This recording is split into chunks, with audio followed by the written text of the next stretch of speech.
ভারতকে কি লজ্জার হার টাইনা দিল, উপহার দিল শ্রীলঙ্কা। আসলে শ্রীলঙ্কা টিমের এমন পরিবর্তন তোমরা কি কখনো কেউ কল্পনা তো চিন্তা করছিল? আমি অবশ্য চিন্তা করি নাই। বাট তোমরা দেখো, আসলে শ্রীলঙ্কান টিম কিন্তু নিজেদেরকে আস্তে আস্তে আস্তে আস্তে ওরা ধীরে ধীরে নিজেদের সে আদি শক্তিগুলো ফিরে পাচ্ছে।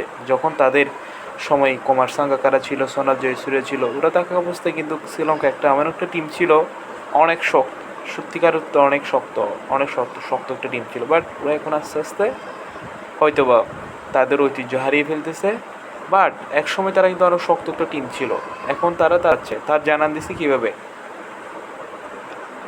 তোমরা যদি খেয়াল করো তাইলে দেখবা শ্রীলঙ্কার সময় ওরা কী জিতছে, এশিয়া কাপ জিতছে। অথচ পাকিস্তান যখন তারা পিক টাইমে ছিল, তাদের পারফরমেন্সের পিক টাইমে ছিল, তখন তারা পাকিস্তানকে হারিয়ে দিচ্ছিল। তারপর অবশ্য খুব নাজেহালভাবে এরপরও ওরা ফাইনাল খেলছিল ইন্ডিয়ার সাথে, সেখানে নাজেহালভাবে হেরেছে। কিন্তু শ্রীলঙ্কান টিমের যে এই উন্নতিটা তোমাকে অবশ্যই স্মরণ করি, মানতে শিখে না। ওরা এসেছে জিততে, ওরা চাইবে সবসময় জিততে, ওরা সবসময় চায় জিততে। সেটা আমাদেরকে সবসময় মনে করিয়ে দেয়।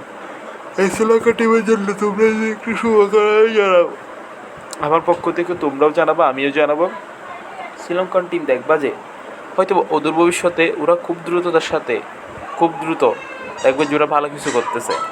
তার জানান দিছে ওরা এক ইন্ডিয়ান টিমকে হারিয়ে। ইন্ডিয়ান টিম কিন্তু একটা চারটিখানি কথা না, ইন্ডিয়ান টিম এখন অনেক একটা শক্তিশালী একটা টিম। ওদেরকে ওরা 3 ম্যাচ সিরিজের মধ্যে একটা ম্যাচও ইন্ডিয়াকে জিততে দেয় নাই, একটা ম্যাচও। তোমরা জাস্ট ইমাজিন করো, ইন্ডিয়ার মতো একটা টিমকে একটা ম্যাচও ওরা জিততে দেয় নাই।